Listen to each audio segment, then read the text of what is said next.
Welcome to Penrose Learning, where we make understanding easy. You already have the LA2A loaded and the vocal roughly leveled. Now act. First, send the vocal through any corrective EQ, then insert LA2A. Set the input so your meters sit near -6 to -3 dB. This gives headroom and predictable compression.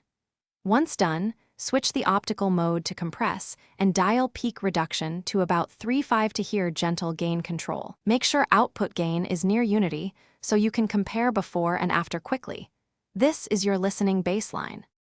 Once you have baseline settings, focus on how the LA2A responds. Increase peak reduction gradually while singing or playing a vocal pass. You want 2.8 dB of gain reduction on louder phrases, but fewer dB on quieter lines. Make sure to switch to limit if you need tighter peak control. Limit clamps transients more aggressively. Also, listen to how attack and release are automatic.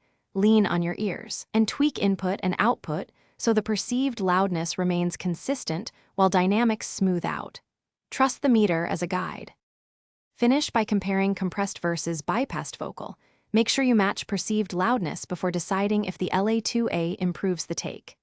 If you hear pumping or unnatural movement, back off peak reduction or blend with parallel compression at lower settings. For sibilance that becomes exaggerated, add a de-esser after the LA2A or notch with gentle EQ. Finally, if the vocal gets dull, add subtle post-EQ boost around presence. And if problems persist, check gain staging and revisit input levels. Thanks for watching. If this was helpful, leave a like and consider subscribing. See you next time.